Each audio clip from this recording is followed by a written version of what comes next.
Pakistan has begun to detain undocumented migrants, nearly all of whom are refugees from Afghanistan. The government has set a November 1st deadline for them to leave or be expelled. The policy has been condemned by rights groups, and officials say more than 100,000 people left voluntarily before the deadline. The line at the Torkham border between Pakistan and Afghanistan stretches as far as the eye can see. Families and trucks piled high with their belongings wait to be processed. The situation they describe is dire. We don't have anything to feed our child. We had some vegetables yesterday, and today he has only had a cup of tea. Money talks, but we don't have any. Last month, Pakistan's Interior Ministry announced the expulsion of all undocumented immigrants, citing security concerns after an increase in terror attacks on its soil, originating in Afghanistan. The crackdown affects an estimated 1.7 million Afghans in the country, drawing criticism from rights groups and the Taliban government, who are overwhelmed by the influx of people with nowhere to go and few opportunities for work. But for many Afghans, there's no going back. Pakistani authorities began demolishing houses in the hours before the November 1st deadline. Houses that many Afghans lived in for decades. Now they face a life under the Taliban, the same group that caused many to flee Afghanistan in the first place.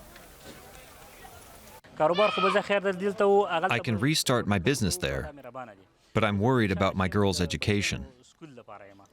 My daughters are in the 5th and 6th grade here. But in Afghanistan, the Taliban government doesn't allow girls to study above 6th grade. Now I'm worried about the education of my girls and what will happen to them in the future. The UN warns that the forced deportation could mean yet another humanitarian catastrophe for Afghanistan. Ahmad Zia Mayar is the Danish Refugee Council's interim country director for Afghanistan, and he joins us from Kabul. Welcome to DW. Do you have concerns about this move by Pakistani authorities? Yes, of course. I mean, we are concerned of the move because there are around 1.7 million of Afghans who are living in extremely difficult situation. Residing in Afghanistan, and they are facing deportation by the government, as you explain in your report. Majority of these living in Pakistan, they are there for decades. Some of them even traveled or migrated in 1979, back when the conflict started. Now they are being forced to abandon their entire life. Many of the returnees that our teams at the border crossings they are speaking to are sharing their desperations, being forced to return to Afghanistan, to a country where they have nowhere to go. They have no shelter, no land, no network, nothing for them. In the recent days, we have record numbers of Afghans crossing from the border. This week alone, we have a daily figure of around 10,000 people crossing the border. Right. And it's not abating. OK.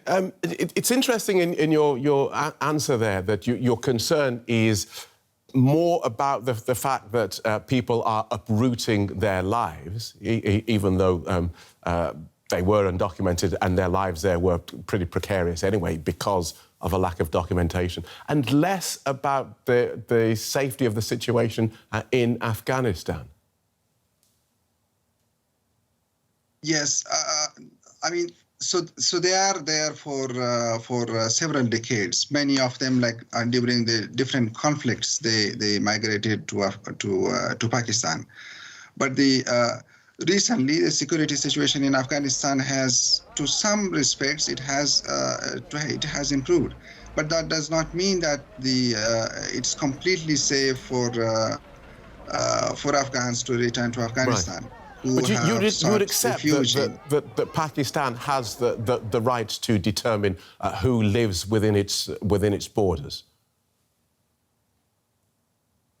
So what we are extremely concerned about the situation right now, because the people who have now been deported by Pakistan, they need international. There are international protection concerns, and they were unable to register their asylums there. So our request is that until the situation is conducive in their home countries, they must be protected and they should be given right to stay there. Okay. The return should be volunteer, not forced. Thank you so much for joining us, Ahmad Zia Mayar from the Danish Refugee Council. Thank you so much.